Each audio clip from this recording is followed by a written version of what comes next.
Olá pessoal, eu sou o Wesley e no vídeo de hoje aqui do Vagando e Divagando eu vim falar com vocês sobre algumas leituras de domingo. Mas não é exatamente talvez o que alguns de vocês estejam pensando, não é uma lista de livros para você ler no domingo. Não, é porque no último domingo mesmo que eu estou gravando esse vídeo aqui, eu acabei concluindo duas leituras e eu quis falar sobre essas leituras aqui no canal.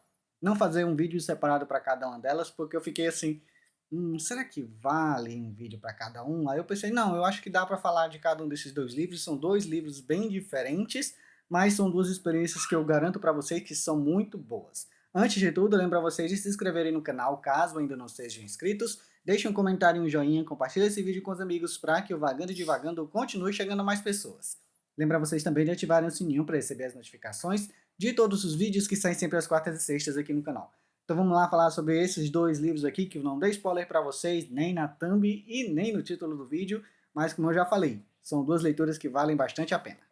Gente, como vocês sabem, acompanham aqui o canal, eu estou há um tempo ainda um pouquinho distante dos livros de fantasia. Tanto é que nesse mês de março eu não li praticamente nada de fantasia, pelo menos não literatura fantástica, né? Tipo Elantris, né? Que vocês sabem bem que eu falo há bastante tempo aqui, há algum tempinho, algumas semanas, que estou lendo, mas eu não concluí essa leitura e eu acho que eu vou deixar ele encostado um pouquinho mais, que eu não estou no clima. Então eu decidi ter algumas outras experiências, inclusive em março, até esse domingo que eu estou falando para comentar essas duas leituras, eu não concluí nada, eu acho. Então, quase certeza que eu não concluí nada de leitura. Então, esses dois livros que eu estou falando aqui são os primeiros dois livros que eu concluí em março. Já está acabando o mês, mas eu quero tentar concluir pelo menos mais umas duas leituras curtinhas.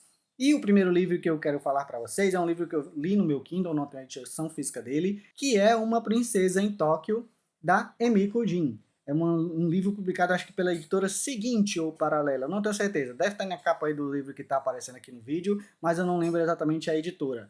Mas é um livro que me surpreendeu. Eu peguei ele despretensiosamente no início do mês, eu li até mais ou menos uns 40%, e eu parei a leitura ali. Não era porque eu não estava gostando, é porque eu entrei algumas semanas assim, lendo pouco isso mesmo. Aí nesse último domingo eu voltei do ponto que eu parei e li os outros 50 e tantos por cento do livro em 3 horas, para vocês terem ideia de como é um ótimo livro. Mas assim, alguns de vocês talvez tenham ouvido falar de Uma Princesa em Tóquio, mas é um livro de literatura jovem e a sinopse é basicamente a nossa personagem, a Izumi. Ela vive nos Estados Unidos, ela é americana, a mãe dela é americana e tal, mas ela não sabe quem é o pai dela. Até que um dia ela começa a investigar, investiga daqui, investiga dali, encontra uma carta perdida num livro da mãe, de um tal de Mac, e decide investigar quem é esse cara, né? Pode ser que seja o pai dela. E ela descobre que é o pai dela. Só que também, ao mesmo tempo que ela descobre que esse cara é o pai dela, o Makoto, ele também é o príncipe herdeiro do Japão, né? Ele é filho do imperador do Japão. Então, é isso a sinopse de Uma Princesa em Tóquio. Basicamente, a Izumi descobrindo que ela é filha do herdeiro, é uma princesa. Não vou dizer herdeira, porque tem todas essas questões dela, do fato dela ser uma filha bastarda. É basicamente a jornada da personagem, ela indo ao Japão, viajar e conhecer o pai dela. Tem todo um rolê que acontece lá no início do livro. É um livro sobre uma jornada de uma personagem de descoberta, obviamente, dela. Não sabia quem era o pai dela até chegar a esse momento fatídico da vida dela. E é um livro que, na minha opinião, foi um livro muito divertido. Eu acho que é um livro que ele fica devendo em algumas coisinhas. Eu quero começar logo desse ponto aqui, antes de falar dos pontos positivos. Mas é um livro que ele fica devendo, às vezes, em falar um pouco mais da cultura japonesa, que eu fiquei sabendo que o livro tem uma continuação, e nessa continuação fala um pouco mais de cultura japonesa, e eu só não fiquei com tanta vontade assim de ler o segundo livro, porque eu fiquei sabendo que tem triângulo amoroso. Aí será que precisava? Não sei, né? Talvez eu acho que não precisasse não. Mas eu vou pensar assim se eu leio ou não, porque eu acho que o primeiro livro ele se fecha, ele se basta.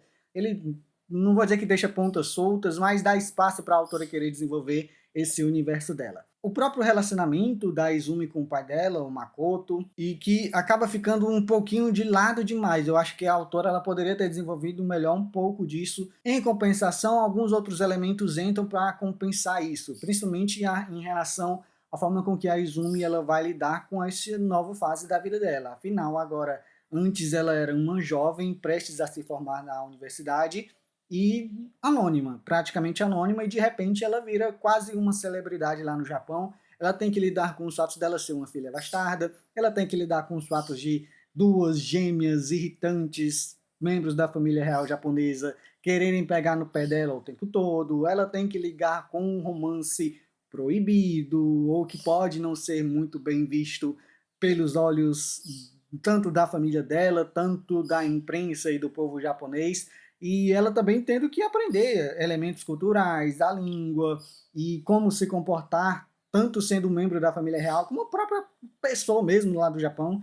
Então é um livro interessante nesse sentido, é um livro divertido, em alguns momentos ele emociona também algumas vezes, o romance ele é bem desenvolvido ali no ponto, falta um pouquinho mais da relação dela com o pai dela, com certeza, mas quando ela precisa lidar com algumas coisas e o próprio amadurecimento da personagem da Izumi, eu acho que compensa bem o livro. É um livro, como eu já falei, divertido, que não é aquele livro jovem, chato, é um livro que pode não apresentar nada de muito novo, mas pelo menos dá um novo ponto de vista de literatura jovem que agrada, né? Porque geralmente alguns livros jovens não realmente não entregam muita novidade, não entrega muita coisa, é quase sempre as mesmas problemáticas, as mesmas questões, muda uma figurinha ou outra aqui, mas é isso, né? E pelo menos acertei, né, na escolha. Então, realmente, vão lá ler Uma Princesa Tóquio que vale demais a experiência.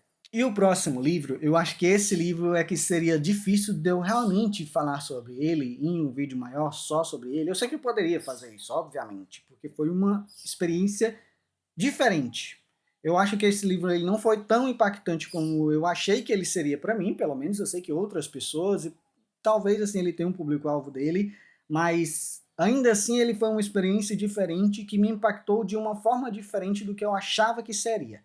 E eu estou falando, gente, de Eu Que Nunca Conheci os Homens, da Jacqueline Harper. Eu peguei esse livro aqui para ler no sábado passado, terminei no domingo. E por que eu não quis fazer um vídeo sobre Eu Que Nunca Conheci os Homens? Eu pensei um pouco, né, realmente, sobre eu fazer ou não um vídeo só sobre esse livro aqui, porque é um pouco difícil falar desse livro aqui sem dar tantos detalhes assim da história.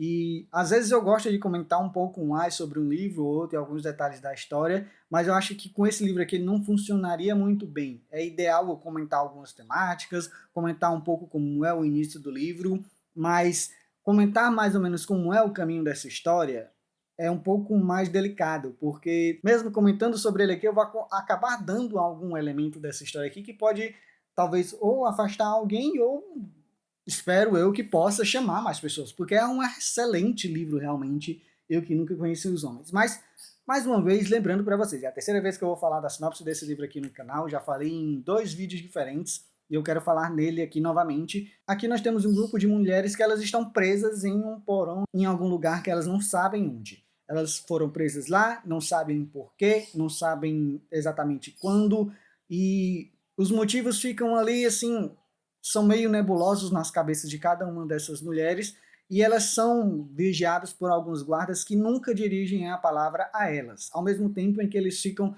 bastante atentos nas atitudes de cada uma, porque meio que existe algumas regras ali de convivência delas, não podem tocar umas nas outras.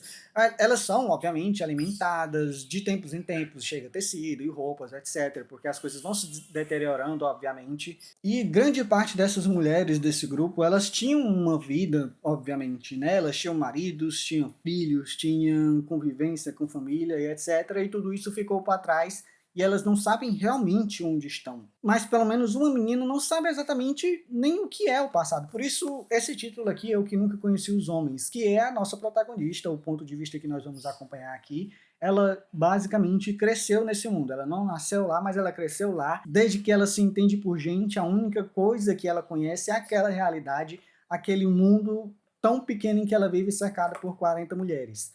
Muitas vezes ela fica se indagando porque que depois que ela começa a ter alguma consciência de algumas coisas, questionar algumas coisas do que ela está vivendo, do que era viver em sociedade, ter uma família, ter um filho, e ela se sentiu excluída por conta de outras coisas que outras mulheres comentavam. E então essa personagem ela cresceu muito questionando isso, questionando tudo. Muitas vezes nem tanto a realidade dela, porque era a única coisa que ela conhecia, mas ao mesmo tempo você via que essa personagem era um pouco ávida de conhecer além das grades que ela cresceu vivendo lá dentro. Aí vem a grande virada da sinopse, no caso, que chega um dia em que as sirenes, umas sirenes começam a soar muito alto e os guardas deixam os postos dele, né, de vigias dessas mulheres, eles fogem. Por um acaso do destino, esse momento era o momento em que elas iam ser alimentadas, as grades, as portas das grades iam ser abertas e O guarda estava com a chave lá na grade, e aí, por conta disso, essas mulheres conseguem fugir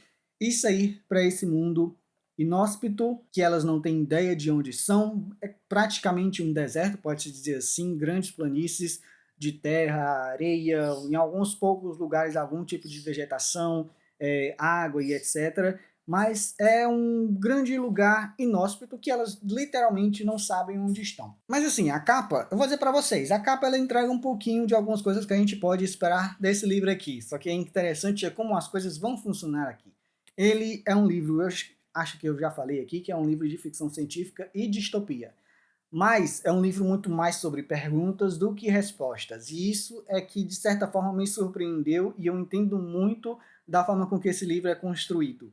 É um livro muito sobre liberdade, mas o que é que essas personagens, o que é que essa menina e as outras personagens vão poder fazer com essa liberdade, o que é que elas podem alcançar com essa liberdade. Principalmente por conta da maior parte dessas mulheres que já tinham alguma noção do que era viver a vida delas, do que era ter algo pelo qual se importar na vida delas, um filho, um marido, uma família, e de repente, mesmo saindo em liberdade, encontrando um lugar que aparentemente não parece ter ninguém ao alcance, nada ao alcance. É diferente da nossa personagem que não tem um nome, né? A nossa protagonista. Ela é uma personagem curiosa, ela quer explorar, ela é ávida. Muitas vezes, quando elas param em algum lugar, a vontade dela é simplesmente sair explorando e descobrir o que tem para ser descoberto nesse mundo aqui. E aí, esse é um mundo em que você fica se perguntando muitas vezes. Chega para a personagem, chega para o leitor. Porque o leitor ele é quase que colocado num papel dele também dentro dessa história aqui. Somos tão bombardeados de perguntas nesse livro aqui como os personagens são bombardeados, principalmente a protagonista. Então, a todo momento você quer descobrir que mundo é esse, realmente está na Terra, realmente não estão na Terra, e o que é que tem para ser descoberto, o que é que tem para essas personagens explorarem, principalmente a protagonista. E em alguns momentos é um livro que acaba ficando um pouco repetitivo até nesse sentido, mas acho que também faz parte do sentido dele de ser um livro de muito mais perguntas do que respostas. E não sei se eu devo falar isso para vocês, porque eu não sei se é muito um spoiler. Porque como eu falei para vocês, é difícil falar sobre esse livro aqui sem dar spoiler do que é, de como é realmente que essa história vai sendo desenvolvida. Eu vou deixar nisso, é um livro mais sobre perguntas do que respostas. E o que eu posso dizer para vocês é basicamente essas personagens se questionarem, questionar essa realidade delas e tentar encontrar alguma explicação para as coisas que elas estão vivendo ali, para as coisas que elas estão descobrindo e encontrando ao longo dessa jornada dela depois que elas saíram desse porão. E é uma jornada interessante, é uma jornada algumas vezes um pouco dolorida, porque é inevitável que o tempo vá passando, que as mais velhas vão deixando de ter amor à vida ou alguma coisa pelo qual elas realmente pensem que vale a pena viver. E esse tempo vai passando e você vai vendo esse grupo diminuindo, mas eu não vou muito mais além disso nesse ponto. Mas o tempo vai passando. E essa personagem vai contando essa história, a história delas e a história dela. A história das mulheres que estão lá tentando se agarrar a alguma coisa para sobreviver, ter realmente alguma razão de viver, enquanto ela quer também, de certa forma, encontrar essa razão de viver dela, e a razão de viver dela é querer descobrir cada vez mais sobre esse mundo. E é um livro incrível nesse sentido, só que, novamente, eu trago essa questão para vocês. É um livro muito mais sobre perguntas do que respostas. Eu senti falta de algumas respostas? Senti. Não posso dizer que não, porque eu senti falta. Mas é um livro que ele me impactou, assim, eu acho que ele me impactou de uma forma diferente do que eu talvez esperasse que ele me impactaria. Eu achava que ele seria um livro muito mais, para mim, pelo menos na minha experiência, muito mais emocional, muito mais dramático, um pouco mais pesado também. Mas eu acho que aqui ele não precisa disso. Ele é um livro que ele tem um peso dramático dele, ele tem um impacto dele no leitor da forma com que é necessária. É o ponto necessário que precisa, independentemente da experiência. Pode ser que tem pessoas que não vão gostar disso aqui, porque vão ler isso aqui esperando uma resposta para as coisas que essas personagens estão vivendo e talvez não encontre exatamente aquilo que espera. Por incrível que pareça, talvez em outra circunstância, em uma outra narrativa e talvez com uma proposta diferente, a minha experiência com Eu Que Nunca Conheci os Homens seria muito próxima a isso. Eu sairia insatisfeito dessa leitura por não ter as respostas que eu achava que eu precisava. E eu acho que, mesmo ficando relativamente insatisfeito por não ter essas respostas, eu não acho exatamente que precisa dessas respostas. Eu tenho minhas teorias em relação a esse livro aqui, né? Não vou comentar essas teorias, mas na forma com que a história é narrada, na forma com que a história é apresentada pra gente, você pode imaginar talvez uma coisa ou outra, principalmente com esse final desse livro aqui. Que é um final que ele dá um sopro de esperança, mais ou menos nessa nossa sede de respostas, só que ao mesmo tempo ela dá uma segurada ali na gente. E é um livro que ele pode até, inclusive, ter algumas coisas que pode ser um reflexo da vida da própria autora, que ela é uma autora belga, né, a Jacqueline Hartmann, de origem judaica. Então, na época do nazismo, da Segunda Guerra Mundial, ela teve que fugir para se ver distante daquelas coisas horrorosas que aconteceram nessa época. Então, ela, de certa forma, ela tem algum conhecimento de causa, principalmente ali nas questões talvez de campos de concentração e algumas outras coisas de perseguição e etc. Não que a gente vá ter essas respostas em relação a isso, porque pode ser que a gente interpretando dessa forma também encontre alguns outros elementos secundários, aqui em Eu Que Nunca Conheci os Homens, que dão um pouco mais de peso a essa história. E com certeza é uma das melhores experiências que eu tive de leituras esse ano. É uma leitura rápida, é uma leitura que com certeza vai fazer você refletir, você pensar, você querer descobrir o que a autora quis falar com isso, você pensar na própria história da autora, que pode sim auxiliar um pouco em interpretar alguns pontos dessa história, e, obviamente, você criar suas próprias teorias, que é um livro que deixa espaço para você criar as teorias. E é isso, pessoal. Espero que vocês tenham gostado desse vídeo aqui, falando sobre essas duas ótimas experiências que eu tive em um domingo, né? Eu quero tentar pelo menos mais 2 livros até o fim do mês. Talvez eu pegue Tudo é Rio, da Carla Madeira, e talvez um outro livro curtinho para encerrar o mês, pelo menos com 4 leituras concluídas e começar abril já com pique para voltar a ler fantasia, ler outras coisas que, enfim, gente, tô devendo conteúdo aqui, né? Eu já deveria ter lido Trono de Vidro 2, já deveria ter lido Elantris e já começado Mistborn, comecei, não fiz nada disso de jeito nenhum. Então, enfim, lembro a vocês de se inscreverem no canal, caso ainda não sejam inscritos, deixem um comentário, um joinha, compartilhem esse vídeo com os amigos para que o Vagando e Divagando continue chegando a mais pessoas. Lembro a vocês também de ativarem o sininho para receber as notificações de todos os vídeos que saem sempre às quartas e sextas aqui no canal. Muito obrigado a todo mundo que assistiu o vídeo até aqui e até o próximo. Tchau, tchau.